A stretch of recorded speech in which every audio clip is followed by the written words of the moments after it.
In The Incoherence of the Incoherence, Averroes takes on one of the most significant philosophical battles in Islamic thought. This profound work, originally published in 1180, delves deep into the heart of medieval philosophical discourse. The edition we are exploring today is a meticulous translation by Simon van den Berg, first published in 1954.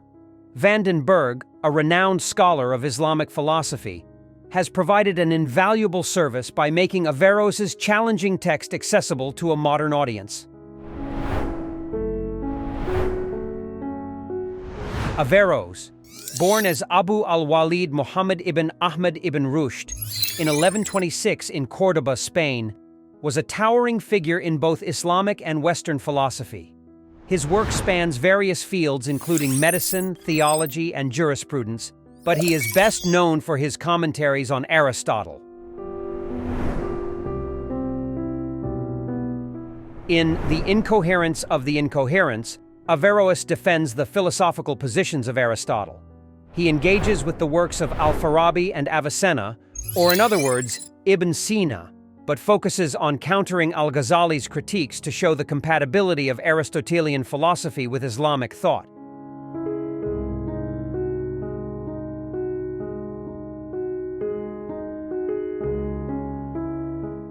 But what compelled Averroes to write The Incoherence of the Incoherence? What arguments did he present to counter the influential theologian Al-Ghazali? Stay tuned as we unravel the intricate philosophical debates that shaped medieval thought. So let's dive in and remove the dust from this classic work of philosophy.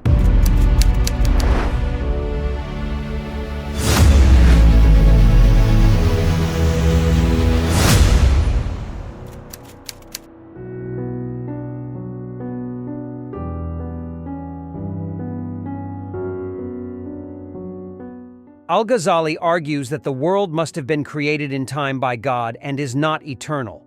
He suggests that if the world were eternal, it would imply an infinite series of causes, which he finds philosophically untenable. Quote, "If the world had been created, there must have been something determining its existence at the moment it was created, for otherwise it would have remained in the state of pure possibility it was in before." Averroes, countering this, asserts that the eternal possibility of the world's existence necessitates its actual eternal existence. Quote, "He who concedes that the world before its existence was of a never-ceasing possibility must admit that the world is eternal, for the assumption that what is eternally possible is eternally existent implies no absurdity." Averroes argues that the concept of an eternal potentiality for existence without actualization leads to a contradiction. If something is eternally possible, it must be eternally existent. Quote, "The man who assumes that before the existence of the world there was one unique, never-ceasing possibility must concede that the world is eternal." Ghazali also contends that if the world were eternal, there would be no initial cause, leading to an infinite regress. Quote, "If the world were eternal, there would be an infinite chain of events, which is impossible." Averroes counters this by asserting that an infinite series is not problematic in the context of an eternal world. He states that, For instance, if God had the power to create another world before this, and before this second world yet another, the series must continue infinitely. Averroes further addresses the logical implications of God's eternal nature in relation to the world's existence. He highlights that an eternal being's act must also be eternal. Quote, "For there is no being whose act is delayed after its existence, except when there is an impediment which prevents its existence from attaining its perfection." This underscores that any delay in creation would imply an imperfection or constraint on God, which contradicts the notion of divine omnipotence. Through these arguments, Averroes systematically dismantles Ghazali's position on the temporality of the world, affirming that both reason and the nature of divinity support the world's eternity.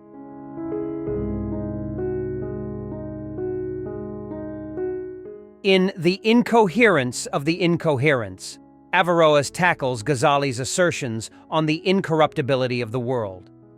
Let's first recall Ghazali's main points and then examine Averroes' refutations. Ghazali argues that the world is not inherently incorruptible, and that it can be destroyed by God. He believes that the notion of the world's incorruptibility contradicts the concept of divine omnipotence. Quote, The philosophers assert that the world is eternal and incorruptible, but this contradicts the religious belief that God has the power to annihilate it.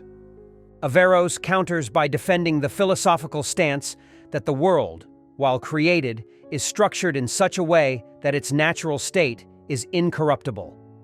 Quote, According to the philosophers, the world is eternal and indestructible in its essence because it is the most perfect creation of the most perfect creator.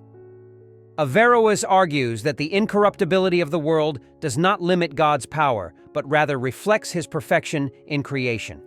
Quote, The permanence of the world signifies the perfection and constancy of God's act of creation, which does not require renewal or destruction. Ghazali also raises the issue that the concept of an incorruptible world undermines the belief in divine intervention and miracles. Quote, If the world were incorruptible, it would imply that God cannot intervene in his creation, which undermines the concept of miracles and divine will. Averroes refutes this by emphasizing the distinction between the natural order and divine intervention.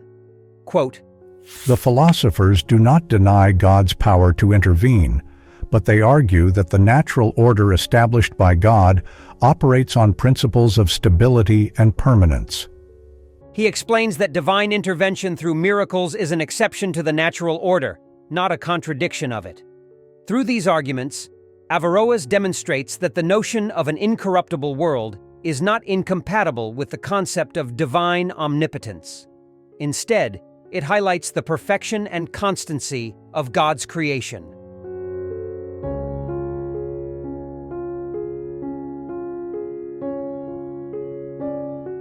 In The Incoherence of the Incoherence, Averroes addresses Al-Ghazali's arguments concerning God's knowledge and attributes, providing a detailed philosophical rebuttal. Let's review Ghazali's primary assertions and then explore Averroes' counterarguments. Ghazali asserts that God's knowledge is unique and cannot be compared to human knowledge.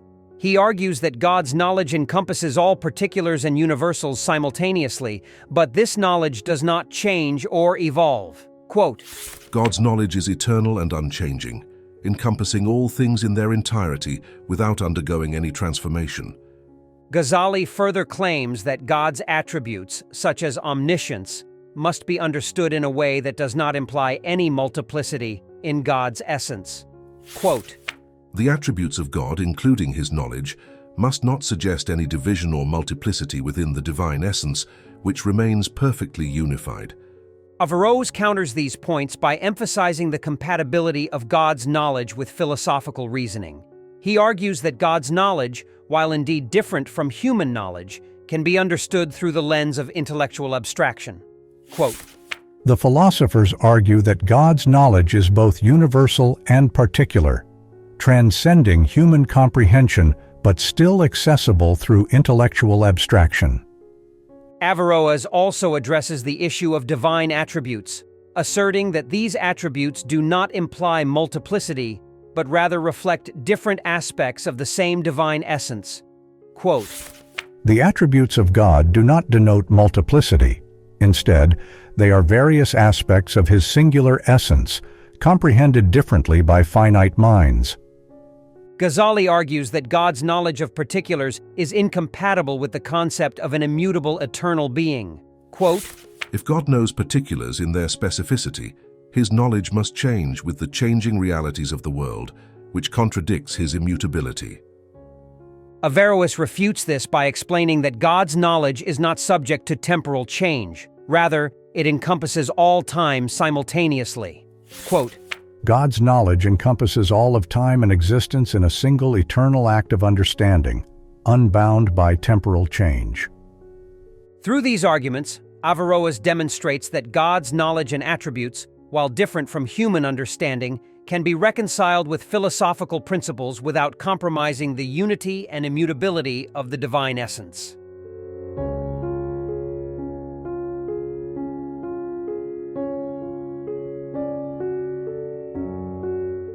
Ghazali argues that causality, as understood by philosophers, undermines the possibility of miracles.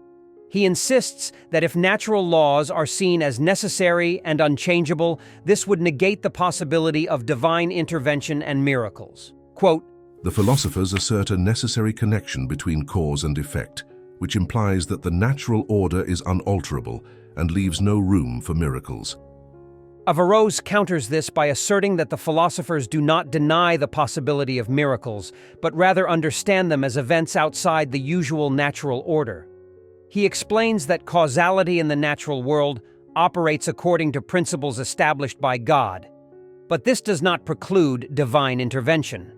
Quote, The philosophers do not deny that God can perform miracles.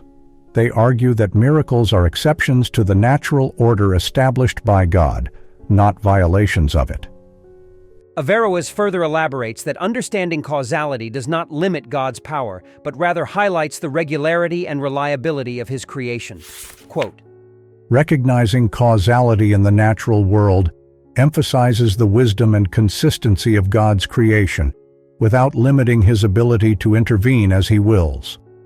Ghazali also contends that the denial of a necessary link between cause and effect is essential to maintain the belief in miracles.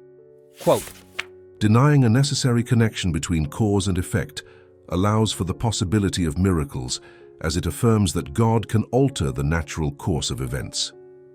Averroes addresses this by stating that the natural order itself is a reflection of God's will and wisdom. Miracles are rare and special instances where God chooses to act differently. Quote, The natural order reflects God's continuous will and wisdom.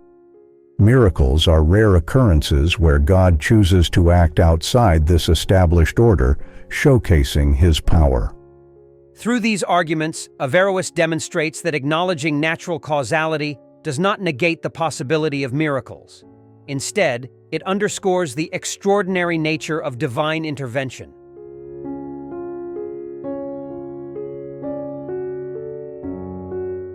In The Incoherence of the Incoherence, Averroes addresses Al-Ghazali's arguments regarding the nature of the soul and its immortality. Let's first review Ghazali's main points. He argues that the soul is a spiritual substance, independent of the body and immortal. He claims that the philosophers' views on the soul's spirituality and immortality align with religious doctrines. Quote, The soul, being a spiritual substance, is independent of the body and survives its death, maintaining its individuality and consciousness. Averroes, while agreeing on the soul's spirituality, presents a more nuanced view that challenges Ghazali's interpretation. He explains that the soul's spirituality does not imply complete independence from the body. Quote, The soul, though spiritual, is intimately connected with the body, and its functions depend on this connection during earthly life. Averroes also discusses the nature of the intellect as part of the soul, distinguishing between the material intellect and the active intellect. Quote, The material intellect is potential and tied to the body, while the active intellect, which is separate, is what truly achieves immortality. Ghazali emphasizes the soul's pre-existence and eternal nature, aligning with the Platonic view. Quote, The soul exists before its connection with the body and continues to exist after the body's demise, reflecting its eternal nature. Averroes refutes this by asserting that the soul's immortality is tied to its intellectual functions, which develop through interaction with the physical world. Quote, The soul's immortality is not due to pre-existence, but to the development of the intellect, which reaches its perfection through experiences in the physical world. Through these arguments, Averroes highlights that while the soul is spiritual and immortal, its journey and development are closely linked to its physical existence, contrasting with Ghazali's more dualistic view.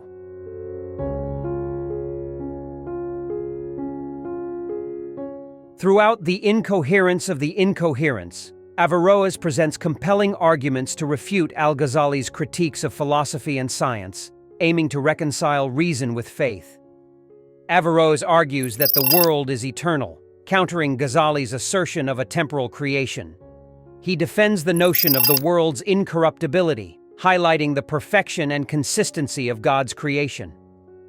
Averroes maintains that God's knowledge encompasses all time and existence simultaneously, preserving divine unity and immutability. He argues that acknowledging natural causality does not limit divine power, but emphasizes the extraordinary nature of miracles as rare divine interventions. Additionally, Averroes differentiates between the material and active intellect, asserting that the soul's immortality is tied to its intellectual development through physical experiences. The intellectual discourse between Ghazali and Averroes remains profoundly significant today. It highlights the enduring struggle to reconcile reason with faith, a debate that continues to shape contemporary philosophical and theological thought. Averroes' work underscores the possibility of integrating rational inquiry with religious belief, demonstrating that rigorous philosophical analysis can coexist with and even enrich theological understanding. So, as we reflect on the insights gained from this profound work, let's remember to remove the dust from classic texts and explore the timeless wisdom they offer.